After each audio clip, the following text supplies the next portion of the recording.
Boom. Told you. Oh. And your smile shining bright. Your trance turns right into wrong. And I'm hypnotized.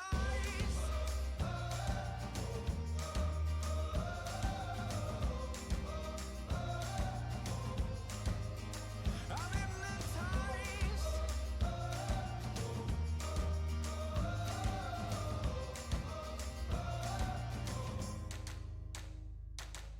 Oh, I know that I love you even though you'll get me killed one day. But when we lock eyes and your smile shining bright, I'll do anything you say, 'cause I'm hypnotized.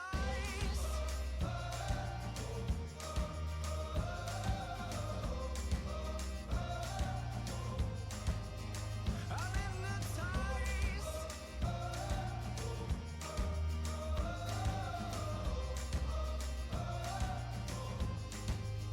I'm hypnotized by the light in your eyes. I seem to always find myself in a bind with you. So stomp your feet to the sound of all your burdens crashing down, 'cause I belong to you.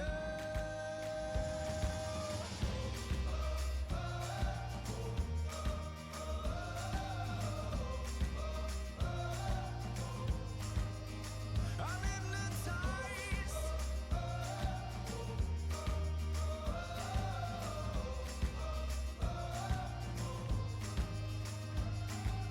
Oh, I know that I love you even though you've changed everything in my life. Oh, I know that I love you even though I seem to be hypnotized.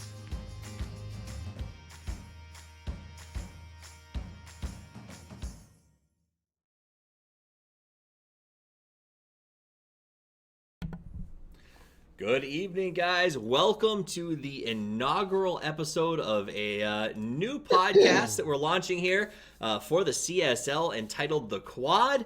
And the reason it's called The Quad is I think most of you probably go to college or have been to or are thinking about going to, and there's generally a place in the middle of the school where everybody meets and, I don't know, plays guitar and tries to pick up chicks. I think Gorgon spent a lot of time there when he was in school, and that is called The Quad. So that's where we're here to get ladies, except me. I'm married. I know the other three here probably wouldn't mind picking someone up, especially Joey up there in the top left corner, ladies.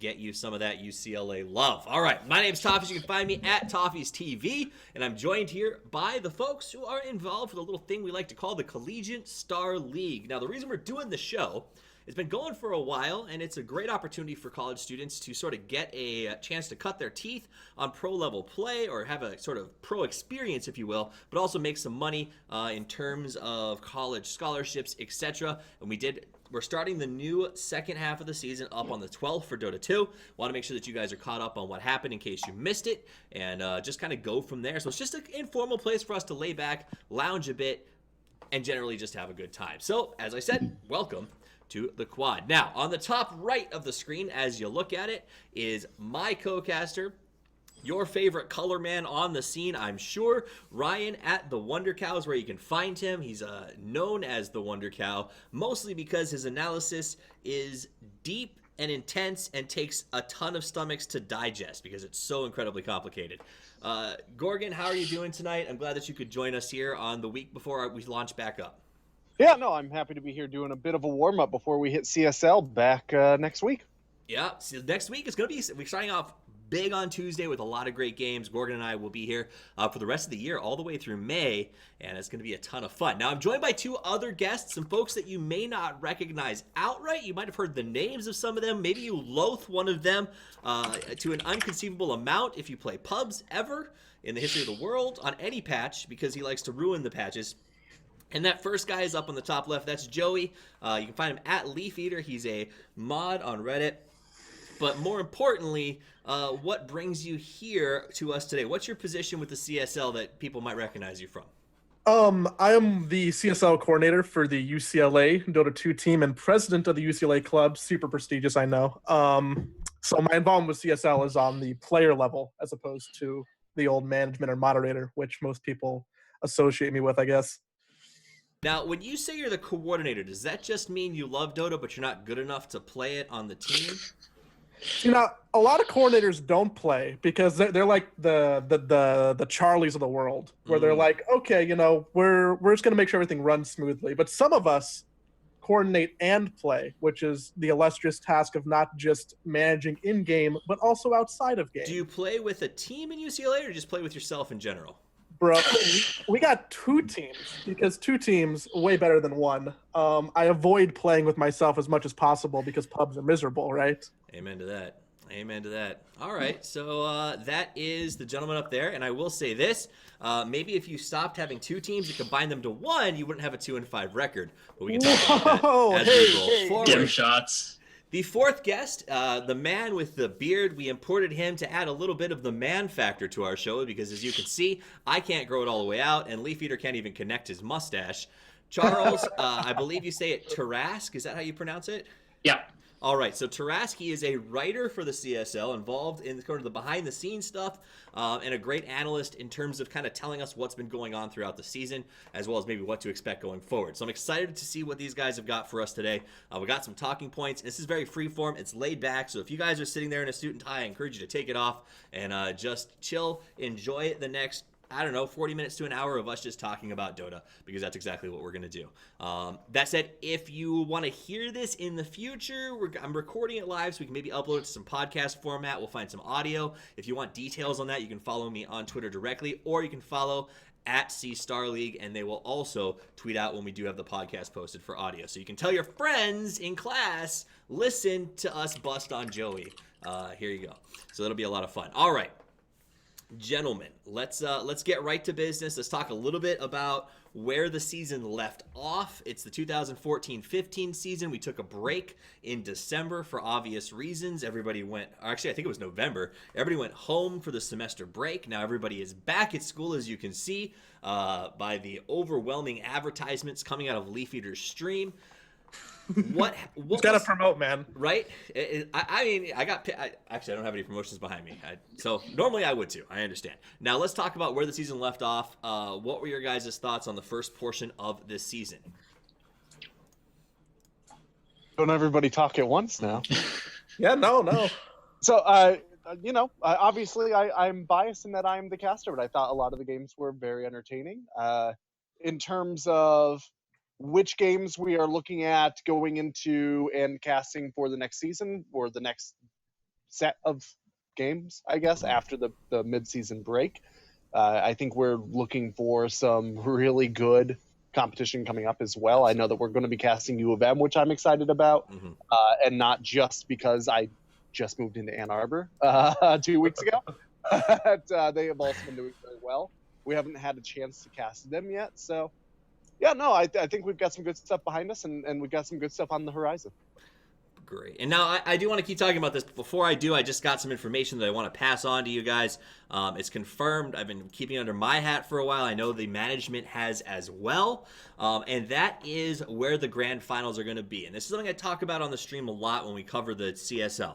And I think Joey got to see a little. Were you at the LAN finals last year, or did you just get to watch it? Last year was the first CSL LAN finals that I missed, because Okay. we had the one in LA and then we had the one in Orlando before that. But last year was a dud. So we bounce around. It was actually a good grand final, just not for Joey. That said, though, it was in San Francisco. It was a really cool location. CSL brought everybody out. They flew me out there. They got What Is Hip. You might know him, Greg Laird, to do the co-casting. And we had a great day in sort of this grand final LAN. That said, this year they took it to the next level, and we can officially announce that we will be in Austin, Texas from May 6th to May 8th with the grand finals of not only Dota 2, but every CSL. I believe all 5 games will be represented there. The casters will be there. The players will be there. And do you guys know what's going on in Austin on those 3 days that make this so exciting? Why, that's DreamHack Austin time. That is Tommy. DreamHack Austin. As far as I know, that's the first time DreamHack has been on American soil, and CSL is going to get a That's chance right. to That is correct. represent esports, collegiate esports to these guys as they come over. So very excited about it. I think it's going to be a great thing. So if you guys are thinking about getting tickets to Austin to see the DreamHack, I encourage you to do so because it's going to be a good time. So I'm super hyped about that. I hope that you guys are super hyped about that. Hopefully that inspires you to get your team to play better, Leaf Eater, because it'd be nice to have you guys come out and hang in Austin. I don't know where all this hate's coming from, Toffees. It's not hate, it's your record, bro. You give up the record Dawson and be Tough drunk love. by the end of the It's cast. tough love. Oh man, it's a good thing you've only seen 2 of those games. Let me tell you. Dude, what he's doing, Leaf Eater, you realize what he's doing is that he's trying to get you to want to hit him so hard that you have to win so that you can just hit him right in the face once you get there. Well, maybe I'll make sure to share it with the rest of my teammates, and we'll figure out something. A little bit of Just rough make sure- times up in Austin. Make sure your carry-on is a burlap sack and you'll be A-okay. Easy peasy. All right, so back to the end of last season. We played 7 games in there, and it was a little bit of a short section of the season, right? Dota got to a late start compared to some of the other games, from what I understand, as some of the other, because we also run League, Hearthstone, StarCraft, etc., CS:GO. So we got a little bit of a late start, but we'll have a long push through the back end. 7 games to start the season. When it left off, I got a sense from the teams that we covered and sort of talked to in the last week that everybody was sort of, maybe taking this chance to say, well, it wasn't the greatest start. We're going to use this break to play together and see if we can get online to move to the next phase. And while other teams were saying, we don't know what these teams are going to come back like. 2 months off to practice is a pretty strong amount of time. We're going to try to shore up our record as strong as we can. What did you guys take away from the back end, especially the last 2 weeks or so of the tournament? Well, I talked to a few coordinators, and one of them was really hype about the break because they were going to kind of finalize some things with their team and just smooth out the wrinkles. And the other coordinator was just they're hoping to take advantage of the break to kind of refigure out Dota, because everyone kind of knew 6.86 was coming out at the time and kind of did, but then it kind of like there was that weird, oh no, there's no Winter Wyvern phase, and then, oh yeah, she's back in 2 days. Okay, no big deal. So they had to like relearn Dota and then relearn Dota, then relearn Dota. There's going to be a lot of coordinators who like say, oh yeah, we're going to use the break to actually figure stuff out. But the real question is who actually committed to that? Right. Yeah. So what I will say is that I spoke to a lot of team captains, a lot of captains and or players, playmakers, top players of teams would contact me after their team played and ask things like, how do you think we did? And what I will say that almost every team that contacted me, when I sat down with them and talked about the way that it appeared that they were playing and the way that they were being outplayed, a lot of that came down to communication more than it seemed to come down to individual player skill, though that obviously has impacts as well. Really, what separates the middle-ish teams from the best teams in CSL, as far as I can tell, seems to be cohesive and consistent communication. So I really hope some of the teams actually just went through some trust falls or something over the winter break. You know, and I think that that's a good point. Like I'm forgetting that I'm not technically the host on this thing. I'm just part of the team. So if you guys want to run over me, please feel free to do so. But last night I was talking I was on the Moonduck couch and we were chatting a little bit about sort of communication and why everybody loved sort of vegetable gaming and the open qualifiers. And one of the things we talked about as far as why they did so well. One theory is that they're ex-pro players who then took time to sort of master communication skills as casters and sort of create interface between each other as they've worked together in the past and sort of brought that to the team. And we saw great success out of that ability to communicate. When you listen to their drafts, you could hear them with give and take and a willingness to listen. Do you find, this is maybe a question for you, Leaf, as you're probably in that right now, do you find that that's something that can be difficult to achieve with the collegiate player who's got so much else going on at the same time? It's definitely comes down to the level of commitment that individual players have to want to play together, because I think a lot of the teams that you see that do really well, their core group of friends at school are the same people who they're playing Dota with, they're eating lunch with, they have classes with, and stuff like that. And when that environment doesn't exist as much, then the communication isn't even close to the same level. And then you have those awkward drafting scenarios where you're like, I really want to pick Silencer, but no one else wants it. And Yeah, you can't there's properly talk it out. there's definitely some too, because I play Dota almost exclusively solo queue. Like I Me too. basically never play with friends, and I have played on very, very casual teams, and Toppies can tell you I'm a terrible teammate So bad. because I So bad. almost exclusively play solo. So I almost exclusively just like do my own thing. You It's know? true. You'll be like, I'm thinking about drafting this, and I'll go, nope. Statistically, it's the wrong choice. And you're like, what? Okay. Anyway, it But was. I mean, just as entertaining. important as the communicating well is the listening well too, because not everybody can be that loud voice all the time, right? Mhm. So you also have people who are like accepting to like listen to one person or two people, and that's part of the reason why like PPD and EG do so well, right? Because they can just listen to them in game. That is absolutely Yeah, a great You point. see all kinds of teams this year. You see like the teams where they got the Banana Slam Jammer. It's like, okay, we got like this shining beacon of hope, and everyone just listens to him. It's like, okay, we're gonna do this. Like, yes, Banana Slam Jammer Sama, we're gonna do this. Everything you say, and then you get the other teams where like the only time they communicate is when it's game time, and then for a week solid, it's like, okay, are you gonna scrim? Nope. Or are we gonna? Which really sucks, let me tell you. Scrimming sucks, or getting scrims together, or When the general attitude Gotcha. is low morale, not wanting to play, only talking to each other on Saturdays. which, and I'm sure that comes into play even more so with the idea that you've got other responsibilities on your plate as a college student. I remember being a college student, and I remember having 3 majors, and I remember at the time thinking that this is incredibly difficult. Now that I'm adult, I realize college was a walk in the damn park. But I'm sure that your players feel the same way, where they're like, I've got other responsibilities. I've got somebody to go on a date with. I've got to go to the student union and grab a burger. When am I going to play Dota? So I imagine that does cause a little bit of friction. Regarding the season in general, how do you think the season started off? And then how did that differ from the end of the 7-week period? Was it just a difference in drafts, or did we see an evolution of playstyle?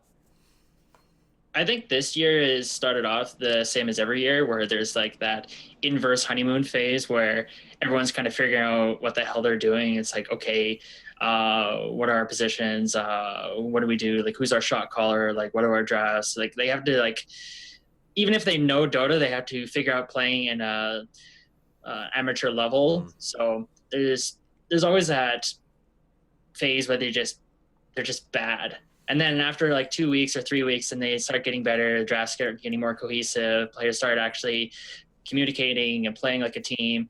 And then you got to where we're at now. And I think this season has just been better in general. I agree with that. At least Yeah, play-wise, you can tell that the level of strength in teams just overall is higher than last year.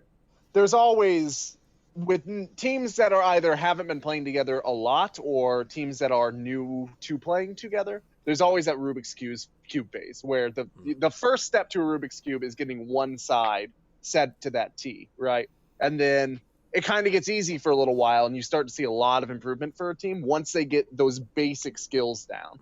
And then there's that final step of getting the last 6th side that really slows a lot of teams down, and that's where I think we're starting to see the rubber hit the road for the teams that are starting to come across as the top 3 and the teams that are maybe 4 through 6. You do strike me as the kind of guy who knows how to solve a Rubik's Cube. I respect that I know about in you. theory. I don't know in practice. Fair enough. I think Which is theory, even nerdier, I think, than actually knowing in practice. like you took the time to read about it, but never actually went through getting a Rubik's Cube to do it. I like that. Okay, so we saw an evolution. You're that guy on Reddit saying like, okay, if you get these items, then you're unstoppable. But if you don't get those items, you're trash. And then everyone on Reddit is like, no, you can't farm for 15 minutes straight. I'm Right, not no, the guy on Reddit. I'm the guy posting on Dota Buff and Join Dota. These items will be all right. So no one reads that, right? Yeah, exactly. Oh! So your actual Rubik's Cube MMR is like 2K, but you're in your mind it's like a 7K, and I It's respect just that. like Dota, yeah. It's just Dota is just like everything. All right, so we saw evolutions of teams as the season moved forward. No surprise there. We see it in every league that we watch. Collegiate Star League is a little bit different though, right? Because it's not like the pro system where you're playing a ton of games and a ton of leagues all the time. You have one game a week. So it's sort of this make it or break it chance to sort of show yourself, test those improvements. in your experience, guys, Taras, you might have had a chance to talk to teams as a writer or a Leaf Eater as you sort of work with the teams. Do you spend the week leading up to these matches working on a strategy to win, or do you spend the week working on just team dynamics or saying, everybody, here's your assignment to go out and learn? Like, how do you sort of approach this? Or how do teams approach it? Well, I think as Leaf Eater said, like it varies from team to team. Like Gotcha. some teams where the whole team is focused on the match coming up ahead, and other teams where like, oh, is it Saturday? Okay, I guess I'll play Dota. But I've run into a few coordinators where like the coordinator is like the go-to guy. He's like their stats guy. He'll read every article. He'll look up like all the stats. He'll review all the replays available. He'll like do all the work, and then his team. Hide your Dota buffs, guys. Okay. Oh yeah, it's like those guys are the guys that they take the collegiate level very seriously, and I'm not sure if they want to go into like pro or anything like that, or they just excel at some kind of competition. But I really enjoyed talking to those guys. Interesting. I think it'll be interesting to see what coordinators or what folks sort of behind the scenes of those esports clubs do try to make that transition after college. I know Leaf Eater is very involved with the Dota 2 scene outside of just Dota 2 coordination. So if you guys are looking for a manager when he graduates in 5 years, make sure you check him out. It should be pretty good. Never going to graduate. I'm basically Van Wilder. Oftentimes I wish I had extended my victory lap an extra lap or two. Let's talk about the best games that we've seen so far. Gorgon, do you have any games that come to mind? When I sort of think about the games that we've seen, the best games for me come down to the ones that weren't scrims and the ones that were rivalries or schools that sort of exist in the same region and maybe have bad blood in other sports. Yeah. No, I wouldn't disagree with that. Although I will say the scrim between, what was it, RIT and Carnegie Mellon? Yeah, that had at least one really good game in it. I remember the first game of that had a lot of back and forth for a while. That one stuck out to me a bit, but it was a while ago. Remembering individual games is a little much to ask, but what I will say is that it's easier to get into the hype of a collegiate game if there is some outstanding cultural hype behind it, like a U of M versus an MSU, even though that I think was a slaughter because my alma mater, MSU, is doing terribly this season, as I recall. But right, you have those rivalries outside the game, as you said. Right. Berkeley, I think Berkeley so UC Berkeley San Diego was fun because they're from the same school grouping.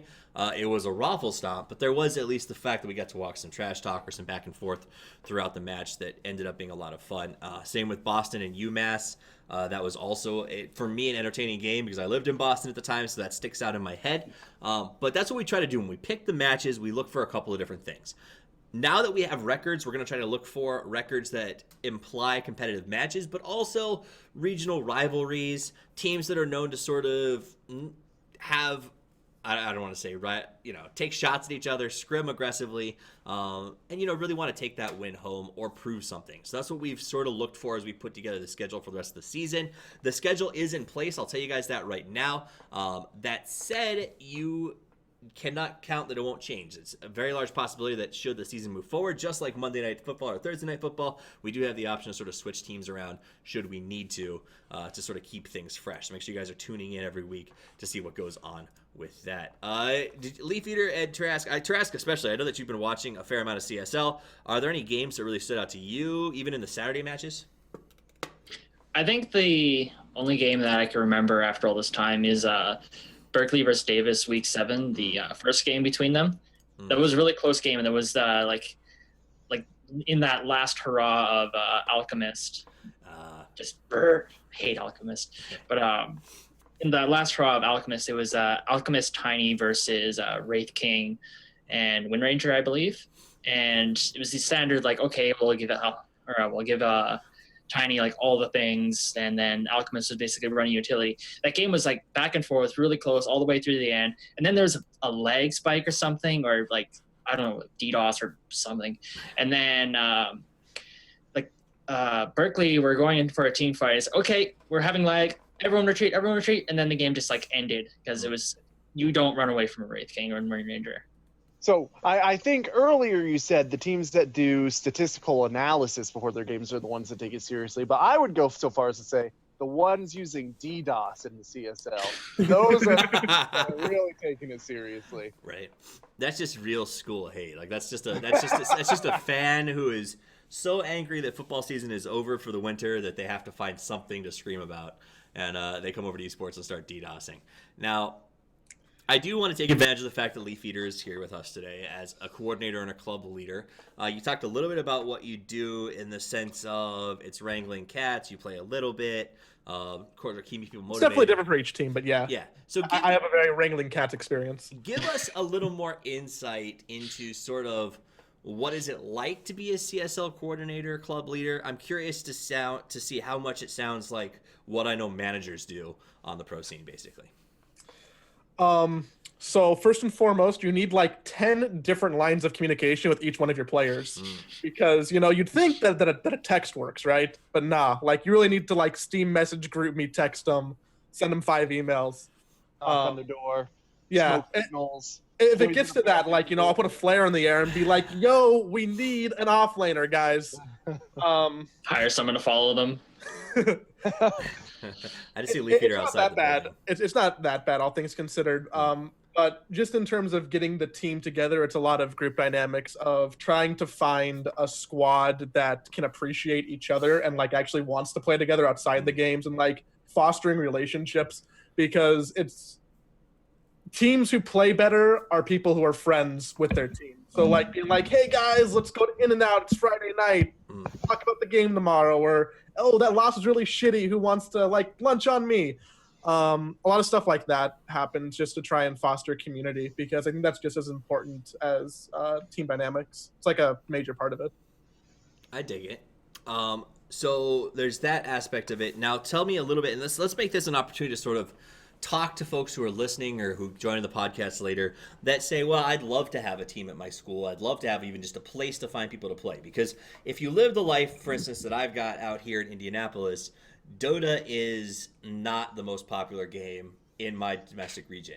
League of Legends, Modern Warfare, CSGO dominate the landscape out here. If I go to a LAN cafe, I'll find 2 Dota players to every 15 to 20 other game players. So it can be tough to find Dota because the game is hard, it's difficult, it's incredibly rewarding, but it makes all these other games look like child's play comparatively. And I'll just say starting war right now. I don't care.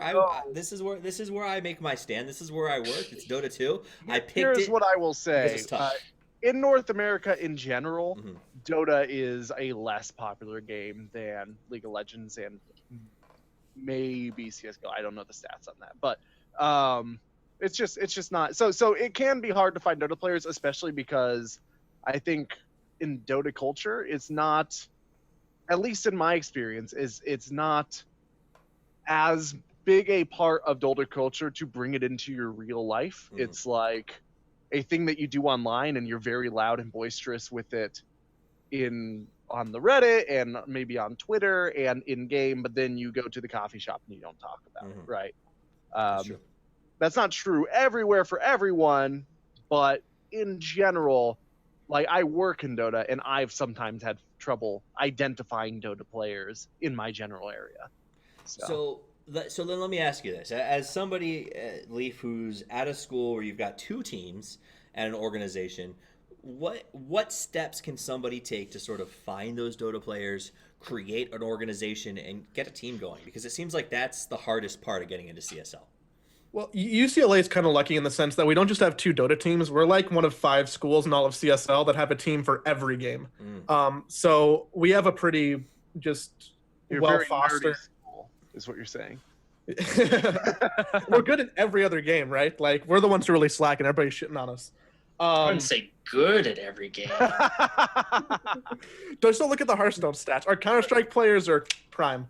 Where was I going with this? You were going to make recommendations.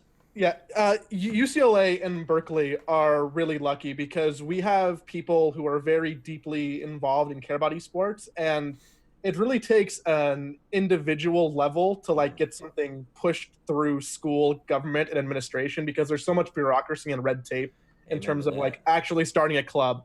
actually getting a room, actually being able to flyer and attract people and promote properly. Like a lot of that gets shut down by the school if you're not filling out the proper paperwork. So there could be 500 Dota players on campus and you don't know it because there's nobody who's taking the effort and the work required to actually try and put a banner outside and say like, hey guys, there's other Dota players. Right. There's more than just League players on campus. Like, let's meet each other. Let's play.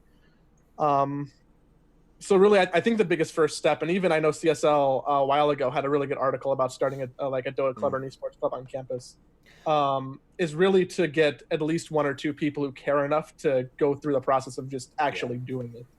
And guys, if you do want to go to cstarleague.com, that article is on the Dota page for news if you want to check it out. It's got some great recommendations, but it seems to come down to find one or two like-minded individuals, fly your Dota flag if you have to, wear the t-shirt that is fairly obvious that you're a nerd, but not completely obvious. And honestly, I find that people, Dota players seek out Dota players, right? Like when you see someone on the street who looks or says or was wearing a Dota related article of clothing or something like that, your ears perk up. Like I've been on the street before because I worked in a tourist town before I moved here, that I would hear somebody make a comment that reminded me of Dota, and I would turn around and be like, "You play?"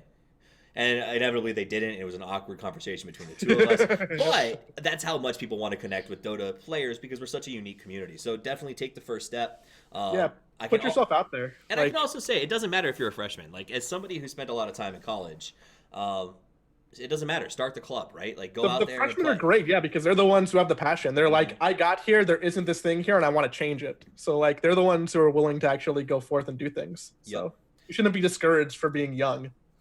Amen. You're the best at starting clubs too. You haven't got the negative connections from like hooking up with the wrong person so that the student leadership doesn't want to pass. I started a frat in college and got it pushed through to the approval board. And so I'm aware of how hard the nightmare is to sort of get things processed. I didn't realize they had approval boards in the 1820s. Oh, I'm not that old. I'm wearing a hat. All right. Young people wear hats. All right, so that's a little bit, and that's been a big encouragement, guys. I've been excited to join the CSL this year. I've had a blast doing it. It was somebody in chat said this. They said CSL feels like the slowest growing organization in esports, and part of that is the fact that, getting college students to sit down and watch a game on schedule is a little bit difficult. Also, the fact that people probably view together does hurt the numbers, but at the end of the day, it grows because we invest in it. If you want to see scholarships go up past $15,000 in the future, the best way to do it is start esports clubs. Get your teams involved, get your friends to play, get your friends to watch, and get them vocal about it, because that's where sponsors show up, that's where money comes in, and that's where you can come to Austin next year and make even more cash. And remember, I think, Gordon, we talked about this on a cast last year at the grand final in San Francisco. We had managers from some of the top teams. Evil Geniuses had their manager there. I believe Cloud9's manager stopped by for a while. Liquid stopped by for a while. I mean, the co-caster was a manager of 2 Dota teams at the time. He was managing 2 Dota teams. We saw a bunch of top captains come by and check out the players. So it's something where I think a lot of CSL players, and I'm sure Leaf can confirm this, they go in thinking this is just fun and I'm not going to go pro. It's just something I enjoy doing.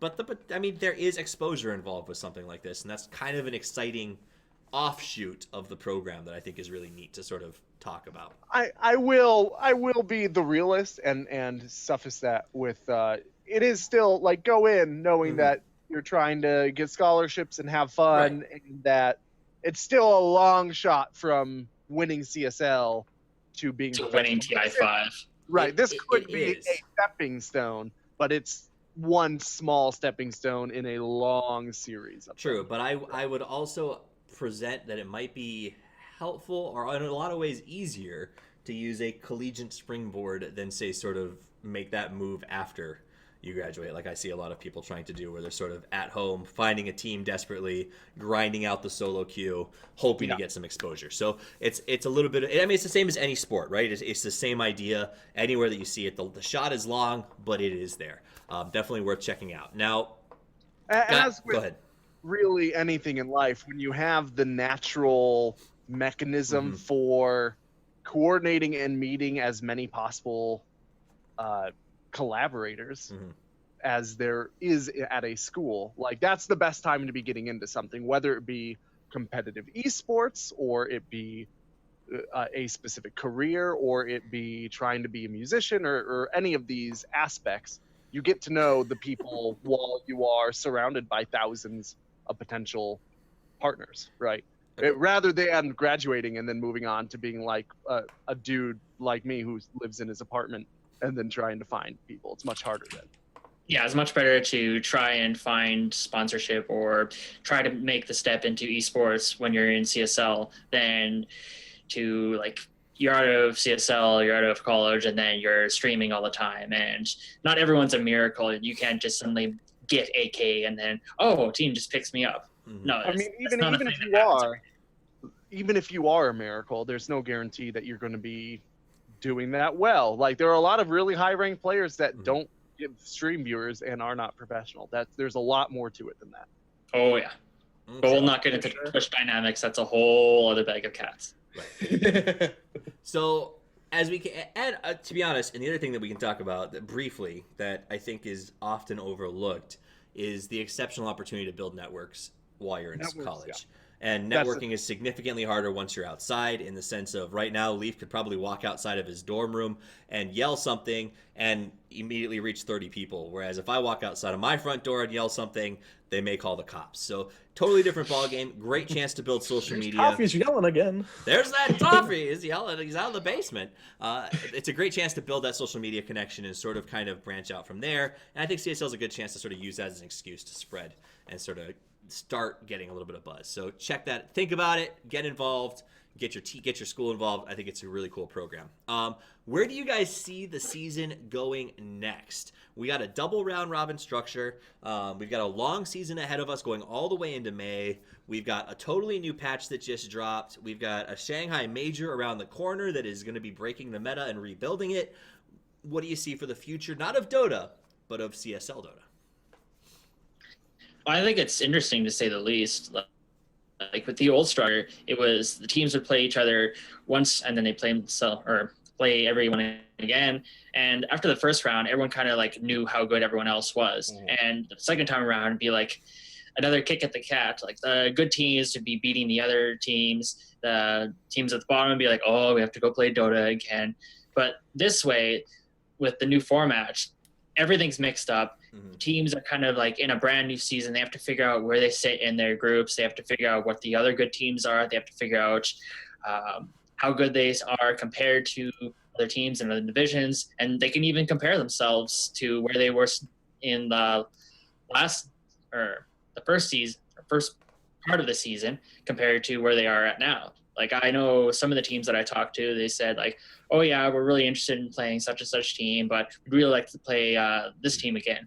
It's like, okay, we might see you in the same group again. Or if you're not in the same group again, like, what are you worried about? It's like, oh, we're worried about this team because they went 7-0, or we're worried about this team because they went 4-2. Like, it's so interesting because it's like a brand new season. So when you talk about the groups now, like for instance, the West region has West 2. I know the East region has multiple. West has 2. How are we changing that up for the second half of the season? So tell us a little bit about the format going into the second half, Trask, and maybe a little more about how the double elimination works specifically, or the double round robin works specifically. Well, I will say right off the get-go that if you're asking how it's structured, I'm the worst person to ask about this. Like, I know less details than you do. Okay. I do know that, like, it will be kind of seeding-based, kind of like the tournament will be, or the playoffs will be, just less so. Like, everyone is getting mixed up, basically. We're putting all the teams in a blender and just, like, bleh. All right, he goes, I know fewer details than you do, and then spits out a detail that I didn't know. And that's basically the detail I wanted. So we're going to be blending up the brackets. If you look at how the last season ended, and we'll go over this real quick just so that the viewers who maybe weren't listening can sort of see who was tops and who was bottoms. In the West Region 1, you see Davis, the Aggies, and San Jose State came out on top at 7-0 and 6-1. The bottom teams were Real Deal Holyfield from Santa Rosa Junior College and UC Berkeley, who came out at 2-5-7. West 2 was UNR Dota from University of Nevada and California Polytech at 7-6, and then a big drop off to the 0-6 teams of San Francisco and Truckee Meadows Community College. Sometimes I read the bottom school and I don't get surprised. University of Texas. Oh, you hate on community college, I see. U of T at Dallas and University of Tulsa take the Midwest bracket 1, and UCA, the University of Central Arkansas, University of Texas are on the bottom. That bracket, interestingly enough, Midwest, I think, has been the most closely competitive, I guess, groups for me. Contested, Yeah, probably. closely contested. There's a good team and a bad team, but the rest of the teams seem like they're pretty close. I feel like in a lot of the other divisions, there's a big break off after the top 2 or 3 teams. Like I that said, just sort I of graduated from MSU, so I'm allowed to say this lovingly. There's 2 bad teams in the Midwest too, and one of them is MSU. And speaking of that takes us to Midwest 2, where University of Michigan is obliterating everyone at a whopping 7-0. There's a bit of a fall off, and then you've got Michigan State at 1-6, and the Winona State Fighting Fairies at 0-7. In the East region, University of Connecticut and UMCP, University of Maryland, are crushing it at 6-1, tied with Rutgers. And this is one of those divisions where it's like top 3, bottom 3, because those guys are all 6-1, and then everybody else is 0-7, 1-6, 2-5. It's pretty brutal down there, especially in the Boston region. Apparently, Boston was not made to play Dota. East 2 is very evenly matched. Salty Fish is 6-0, and Gord Foxes is 0-6. Everybody else is pretty close together.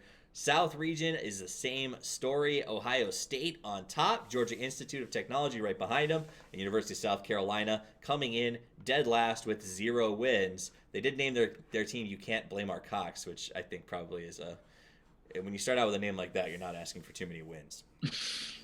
North It seems University, their cocks were blocked. right? They're definitely, their camps are Just blocked, their for the cocks are record, blocked. he's blaming your name, not your cocks. Yeah. Just Because so I you guys can't. know. I can't. UBC, University of British Columbia, winning at 6-0. Team Engine Oil 5-1. Western University is 0-6. And University of British Columbia, Okanagan, I don't even know where that is 1-5. And then last but not least, in North 2, we've got Pennsylvania State University at 5-1, and McGill coming in second at 4-1. The rest of that bracket is still pretty much wide open. So we have some dominating teams. Wait, I didn't talk about UCLA. Where are you guys? 25. That's That's like rough. 2 forfeit wins. Not that, Well, I mean, that's a coordinator issue. Well, yeah, I was just gonna say, advertise the forfeit wins as the coordinator. Light more flares, homie. Light more Self flares. shots. Yeah, man. No, like, I need to be taking more shots at myself. I need to kick some teams in the ass. There you go. Namely my own. So that's going to shuffle as we go into the next season.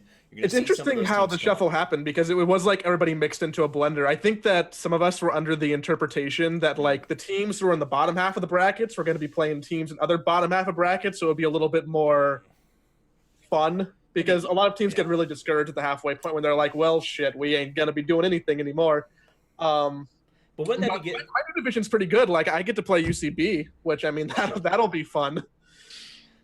That's yeah, it should be, and that'll be good. I think we put some competition groups together. We tried to keep regions solid, and I think that honestly, as much as I like the idea of keeping it fun, the opposite side of that is it's like giving participation trophies, right, for soccer. It's like, hey, here's a chance to go to the finals because you sucked, and here's some other people who sucked. Instead of you picking yourself up by your bootstraps and earning your way in, It's the just, old-fashioned. But I mean that American would way. mirror like how NA Dota really is already, right? No, if this was NA Dota, your team would disband. You guys would transfer to new universities and start a new team.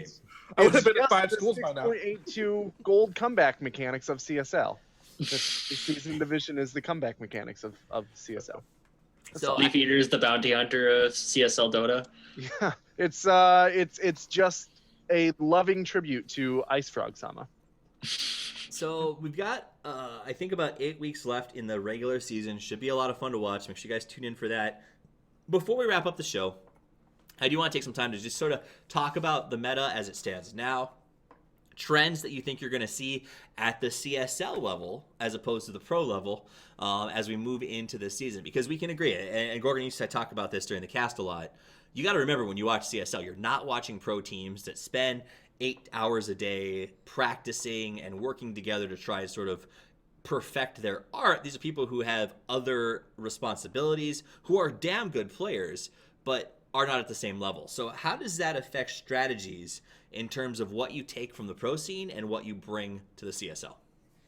Well, the pro scene like definitely does highly influence drafts, but not completely, because most teams have at least one player who is like super capable on one hero that they really love. Like they have a signature hero and they'll just win games because they have like a 6K invoker mid and like that's just their thing, right? So with a lot of these new niche heroes coming into competitive with the last patch, I expect to see like anybody who plays Earth Spirit, we're going to be seeing a lot of Earth Spirit. Anybody who is like in the new Death Prophet, we're going to see a lot of that, or Oracle, just people who specialize in one hero, which has already been like a really popular strategy. It's going to become even more popular with more niche heroes coming to the pool. Makes sense. I expect a lot of teams that have a jungler or some kind of player that's good with micro to pull ahead, because Chen and Enchantress, they're no joke. Yeah. Enchantress not in the jungle though, man. Enchantress in the off lane. Dude, we had that talk. Enchantress offlane, I think, is a boss. That Oh, man. literally. Boss. So those Literally cancer. those patch notes came out while I was in the process of moving from Texas to the University of Michigan area, right?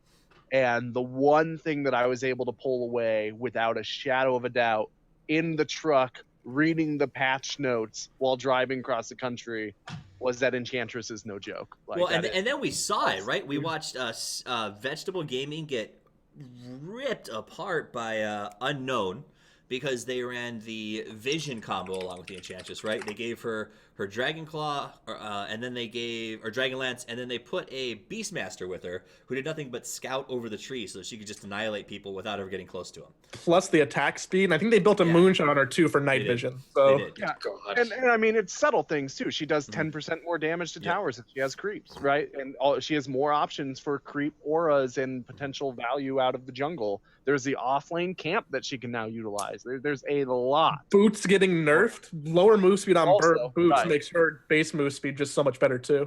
Yeah, there's a million things, a million reasons In that fact, Enchantress is just going to be Yeah. very devastating, especially at high middle range of play. Yeah. Maybe not quite as much at pro level play. I'm still waiting to see, but at the CSL level, an Enchantress player can definitely rip it open. Same for an Your Invoker. pubs too. Yeah. What do you think comes first, Enchantress nerfs or OD nerfs? I'm really big on the OD bandwagon right now. Like that's my hero. Arteezy is gonna win games in Shanghai with OD in the safe lane, I guarantee you. It's gonna be like first ban. So here's why I think the Enchantress nerfs come first, or at least come with higher priority, since they'll probably happen at the same time on the next patch.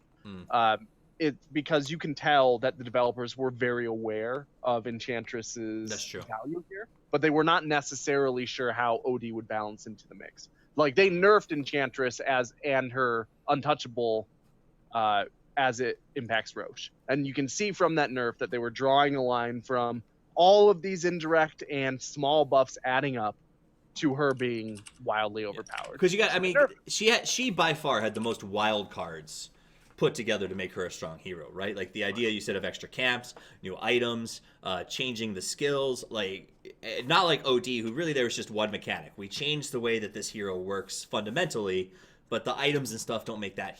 There's not as many things going into making him overpowered. He's just annoying. And I think it's much harder to see that OD would become a powerful hero after the patch notes were released. You really have to play the hero to figure out, like, oh shit, I'm killing everyone. They're all dead. Yeah. It's 20 minutes. I do like 400 pure damage a second. Like, no big deal. So that's and it could have just as easily, if they had designed that hero with very slightly different scaling, right? They could have just as easily just made him completely irrelevant. So I think he'll get touched a little bit. I think Dragon Knight's going to be a sleeper pick that we're going to start to see come out more and more as this moves forward. His regen is ridiculous. If you need a tanky hero to run multiple lanes, he just seems incredibly strong to me, especially in the early game right now. Are there any other heroes like that you guys think are sort of potentially overpowered that we just haven't unlocked the power of yet? I think with Dragon Knight, he's less of a sleeper pick depending on the region. Like if you look at NA, it's all about like running around, ganking people like usual. But if you look at the Chinese scene, like Dragon Knight is their go-to guy. Like they always love 5-manning, they love killing towers. And Dragon Knight, like you get him armlet, and you turn it on. It's like Huskar with his regen. Yeah. It's like health doesn't move. It's incredible. That's true. It is going to become a very powerful, or is going to continue to be a powerful pick ban in this patch. I agree about that for sure. What Also else? on the support side, I think anybody who can play Oracle well is gonna have a fun time. True. Yeah, That's and I think Earth Spirit has yet to wake up in the pro scene, but I think Agreed. at the CSL level, he will be devastating. If he's Like a playing. 6K Earth Spirit player playing against 4Ks is just He'll just win games. But I mean, that's like a lot of CSL games too, right? Right. Because if you just have like a really good Invoker player I was or gonna like say a really Invoker. good like Pick That's TA win games. I think if you find a good Meepo player, you can win the entire CSL. Find a that. competent Meepo player, really. Yeah, that's true. Good point. You won't see it till the finals because I think it's something that once you know they've got it, it's counterable and you run into problems. But what else is there that you think? I mean, Oracle, Earth Spirit, kind of obvious in the sense of they're also heroes that people just aren't super duper familiar with, right? They're very mechanic based. They have a lot of finesse required, and honestly, Oracle has like a Bible's worth of spell explanation. Like Right. who even reads that? Like who knows? Like what do his spells do? I don't know. I have an hour to play Dota tonight. I'm not going to spend 45 minutes of that reading Oracle spell descriptions and finish figuring out how they synergize. I'm just going to pick Lion and blow shit up. So I think that that's where that also is a huge benefit. Picking these sort of mental heroes, is that a good way to describe these guys? Because they take a lot of sort of thought process to play. really they're just newer heroes. I've Yeah. been playing Dota for a really long time, and you can tell how new a hero is based on how complicated the hero's spell descriptions are. Basically, from the earliest heroes that had like 2 passives and 2 spells, one of which is autocast or something. To You go from like Wraith King to Oracle. Right, yeah, exactly. It's you run out of simple you run out of simple interactions, and so you expand, right? Fair. CK Darth Spock is spamming chat saying talk about CK. Do you guys think CK is overpowered right now? I think CK has been overpowered last patch and no one took advantage of it. And I think that he got more buffs and he's even better right now. Reality Riff is no joke. That's true. If you want to just go, like if you're going to play a game of Dota with your friend tonight, do a CK coddle lane and just win. Like just Now- simply win. To me, it's okay. Go ahead, please. I was just going to say CK is a hero who does very well. He's obviously a really powerful right clicker, Right. but with coordination, he falls off. So he's another one of these heroes that I might see as being really valuable in the CSL, but I'm not sold on him being super strong in professional level Dota. So it depends on where we're talking. I think that's because professional level Dota right now is moving like not really towards the AMs and the Spectres of the world, because I put CK in that super hard late game, you Yes, can't for kill me sure. at 45 minutes category. Yeah, he definitely belongs there because Yeah, that's what he is. Yeah, exactly. Like that's where he excels, right? When you just have HP and 100 illusions and Right. you can't die. Now, does it seem that to me? So this has always been my take on CK in terms of why we don't see, say, more of him on the pro scene, and it's that he does still rely to a certain extent on RNG, right? Like he still has to get lucky riffs and lucky studs periodically to be absolutely effective. And it seems to me like on the pro level, you don't want to depend on a 2-second differential between success and failure, whereas on the CSL level, you can allow for a 1 to 2 second sort of deviation of guaranteed stun and still execute. Does that make sense? Because the reactions are so much faster on the pro scene. If you get a 1 second reality rift, it's just not going to work. CSL also allows for more experimentation just in general too. Yeah, That's true. true. So I think Ogre is a hero that we might see a bit more. If I he agree. rotates really well, he's very survivable in lane. He's He in lasts the well. DK camp of just regen so fast you can't Yeah. kill him. Yeah, exactly. Especially like the first 7 minutes of the game. After that, you really have to play him a bit more carefully. But for a little while, you need 3 to 7 heroes to kill him. the problem is once that 7 minutes go by, then you've got multicast up, and he starts to cause other problems that you can't deal with. I think he's a great hero. I think that the problem for me with him is I don't see him as a core. Some people say he can offlane, but I don't think he's valuable enough as an offlane. And I don't agree. think he's as strong as like a Lion is or an Ancient Apparition in terms of support value. I His was stun's not playing dependent. around running him in conjunction with OD, just because once you get Ags on Ogre and you get like mana procs from Yeah. the aura, like you just never run out of stuns and you're always super useful when all your cooldowns are off. It's get the OD and have Ags Octarine, and you can mass stun anything every 2 seconds or 2.5 seconds. Yeah, just get Ags Octarine first on Ogre Magi. No, yes, I won a game like that the After other boots, day, after don't mock Aether me. Lens, after your 5 mangoes. Yep. Yeah, 5 mangoes, go straight into Ags Octarine. You guys understand me. yeah, but I mean, can't you blitz a BKB in that time? Yeah, but that's what you have the CK for. Did I not mention the CK? The Oh, I'm CK sorry. I gets- didn't realize That's why that. you have your Of enchant course. because BKB is like, who cares? She'll still, Right, just you got to pick the physical mix. So let me ask, and this is just a side question before I forget about it. Do you guys know, actually you probably will, Gorgon, mechanics of the new Aether Lens that we all either love or hate depending on what position you play and how often it destroys you? I love it. I'm going to go on the record and say I think Zeus is incredibly strong right now and he's not getting the love that he deserves yet, but he will. Aether Lens makes him a boss. Aether Lens, if you buy 2, it stacks the spell damage. It does not stack the spell range. Do you know if spell resistance stacks as well? Wait, what's the question? I don't think so. It's just I the spell don't. damage. I think the spell resistance would stack because Okay. resistance stacks like that, but I don't think anything else would stack. The range definitely doesn't stack. I know that. don't Range think- does not stack, right? Spell damage does stack, Okay. but it's additive, not multiplicative. What does that mean? Um, So it's not 16%, it's... Right. So the percentage of bonus damage that you're going to do is going to be 16 5% plus 5% on the remaining 95 or something like that. That sounds right. That sounds lame. I want more power. That's all I have to say about that. I guess it would be 8%. Aether Lens. but Yeah. whatever. What do you guys think about Aether Lens? Since I brought it up, it was kind of a transition segue. I was asking questions because I'm going to do a double Aether Lens Zeus tonight to see how it feels. What do you don't guys do think? that. What do you guys think about Don't the do item? that. I think it's the new That sounds Glimmer Cape. awful. Everyone wants to build it first item, and then they get it. It's like, hey, I've got Aether Lens, and Mm. then they get nothing else for the rest of the game. Well, it's I the new don't- Glimmer Cape because it's like amazing. Right. I think it's okay. There are some heroes that I build, and I honestly don't build it that often. I feel like if you're going to buy an Aether Lens, for a lot of cases, for a lot of heroes, you're better off buying a Blink Dagger for the positioning potential. I think it's a second or third item, to be honest. Yeah, it's not yeah. rushing item. I It depends on the do hero. pick up Aether Lens Yeah. on Bane because it allows you to kind of stay in safety with the Fiend script better. Mm. I think that's the Or it's only really good on Rubik as well. four. Yeah, Rubik Great is on Rubik. It's great Lion. on Venge. It's great on Witch Doctor and Ogre. It's Lion. amazing on Pudge. Those Most hooks though. supports. I don't love it on Witch Doctor personally. I don't either. I can see its value, but I think you're better off going for the axe. Well, because it doesn't increase your AOE's, so your heal range and the actual range of the totem doesn't increase, just the cast distance. So it's Right, nice, But that Passive. effectively increases the range between you and your target. right? But as far as like the hitbox itself isn't a Right. huge differential. But no, it has value. I don't love it, with the exception of maybe the Pudge, and even then, I think you could argue Blink Dagger instead. I don't see it as a rush item.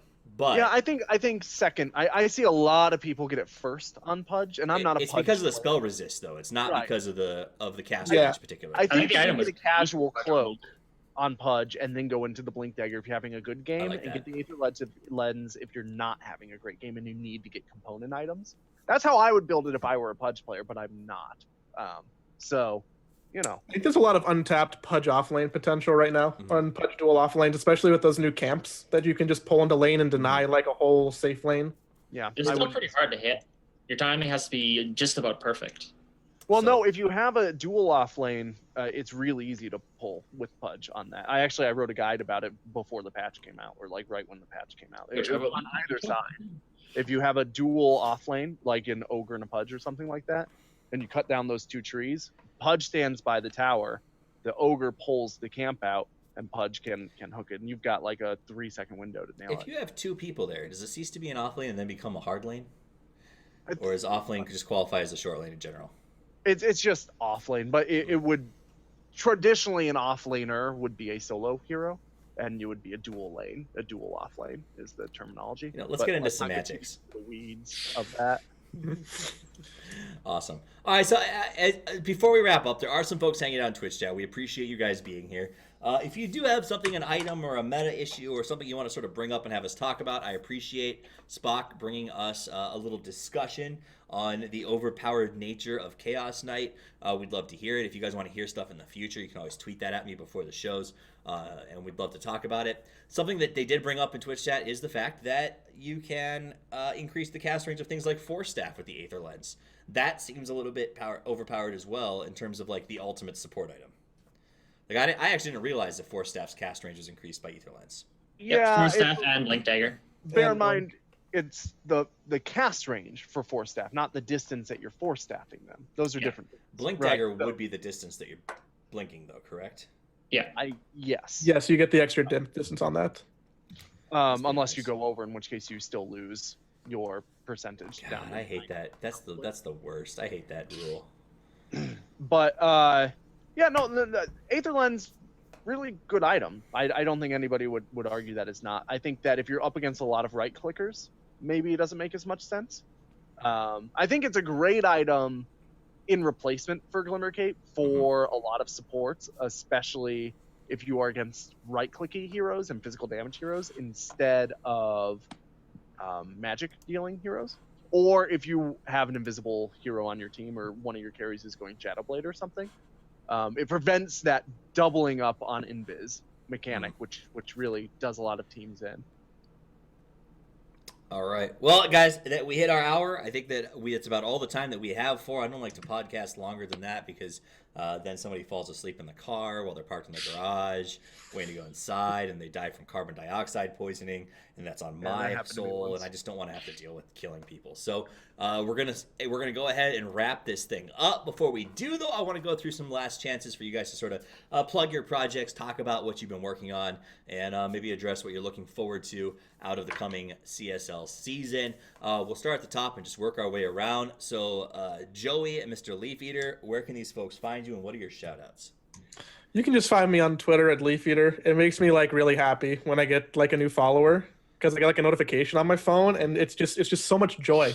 Like, it just makes me smile. It makes his day. It really does. Like, one Twitter follower makes my day more than like anything else. Like, I'm so vain and miserable. Do you get a notification if somebody unfollows you and follows you? Because I'll just do that. Every day. I'm like, oh, I'm so happy. Just give him Twitter back rubs. That's awesome. But that's it. I'm really looking forward to the second half of the season, seeing where I can take it. Playing some more games with the guys, trying to change up some stuff in the season. And just since our record is lower, I don't think I have to care as much, so I can just play heroes that I like to play. There you go. Pudge every game. You should be doing that anyway. That's the winning strategy. Play the really heroes is. you like. Especially Oh, at this man. level. Let me tell you, if I can play Troll every game, I'd win every game, period. Like, Honestly, though, Gorgon and I feel this way because we've talked about it. The teams that try to emulate the pro meta the most seem to do the worst, as far as I'm concerned, in the Collegiate Star League. It's just because you cannot do it. I'm sorry, you cannot play the way that some of these players play on the pro scene. You're just not there yet. Emulating the meta is cool, but it does not work as well as when we see players play heroes that we're like, wow, I never get to see Timbersaw played anymore, but this guy's Timbersaw is lights out good. That's when teams win games. comfort heroes mean a lot in CSL. They really do. Oh, yeah. It's better to play a hero that you know and are good at rather than playing an Ember Spirit and rushing Battle of Fury, Chrysalis, bots, and having 0 HP items against Magical Burst. But technically speaking, if you're a pro player, you're still better off not playing Ember Spirit because he has a negative game impact. But let's not get too deep. No, don't send him down this rabbit hole. We'll be here for 2 hours. Next up on the list is Ryan. Where can they find you, and what are your shout-outs? Guys, you can find me on Twitter as well at The Wonder Cow. I had something come out on Dota Buff about pseudo-random mechanics and how you can abuse them for your own pleasure on Dota Buff the other day. So, if you want to be better at the game, you can swing over there and take a read of I that. read it. It's good. There you go. Leaf Eater thinks it's good. So, and it has tips on Because that opinion matters. Leaf Eater. He gave me a promotion. That makes me feel good. Nice. Otherwise, I've got some stuff coming out on Unicorn, the betting site, and basically all over. You follow me on Twitter, you'll hear when I'm writing new stuff. Follow him on Twitter. He does not have typos and he does not have grammatical errors. I go through Tarask, grammatical errors every time, every day. what are your shout outs? Where can we find you? My Twitter is right there, I think, at Tarask. Shout outs to QT Ling, my introduction to Team Cutie Ling. my introduction to esports as a whole, really. And any coordinators that want to get a hold of me for writing a thing or just talk to me about things, like just give me an email, and I'd love to talk to any and all the coordinators. You know what? I'll steal your strats, I promise. That's a good point, and it's something that I think comes up a lot in Twitch chat when we're casting it. And we have teams tell us, "Why aren't you covering us? Why don't you talk about us?" Because you don't respond to emails. I'm sorry, I can't talk to you. Respond to emails and market yourself, folks. Come on. I don't know how to say this enough. And Gorgon can vouch for this. For 2 years, I have harped on this to everybody that works in esports, and that is, there's nothing wrong with marketing yourself. If you think you've got a team that deserves to be looked at, email us and say, listen, my team has been performing really well this month. We think we've got a really great team. Showcase us, talk about us, interview us. And you know what? It's going to happen. And that's where you start to take that next step, is don't be scared. So many people are scared to take that first step, though. Like, they just don't think, like, oh, look, if I email them, no one will read it. People are reading all the emails. 100% I can say this. I don't care how they're doing in qualifiers. Leviathan would not be in qualifiers for Shanghai right now had they not gone on an aggressive PR rampage a year ago, making videos, teaching us about Pudge. I think it was the Pudge offlane plays and some of the stuff that they showed us with Jenkins, and sort of helping us understand what they were as a team. They would not be where they were had they not done that, so don't be scared to put yourself out there. That's my... Are you somebody being attacked in your building? You got a fire going on? Leaf Eater has a fire, apparently. So we're going to wrap this one up, guys. Just getting a doobie off. It's fine. Thanks for being here. Thanks for joining us for the inaugural episode of The Quad. My name is Toffees. You can find me at Toffees TV. I encourage you to follow me because you hear all kinds of updates on CSL as well as other things. It's going to be a ton of fun this season, so make sure you join us. See you later, Leaf Eater. See you later, everybody else. Have a wonderful day. Play some Dota, and as always, Toffees out.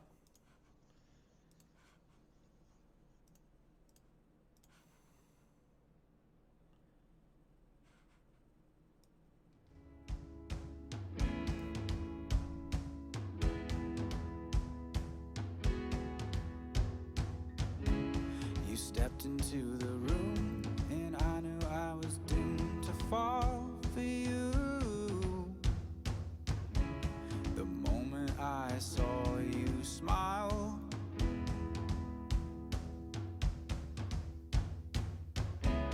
now everywhere you go, my eyes follow close, and I'm just waiting for the time to be right to tell you how I've loved you for a while.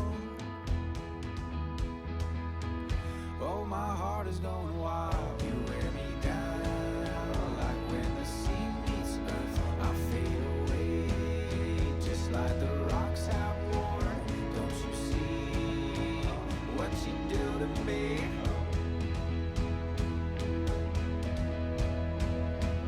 You keep crashing into me. I keep turning out to be something more than what I was before.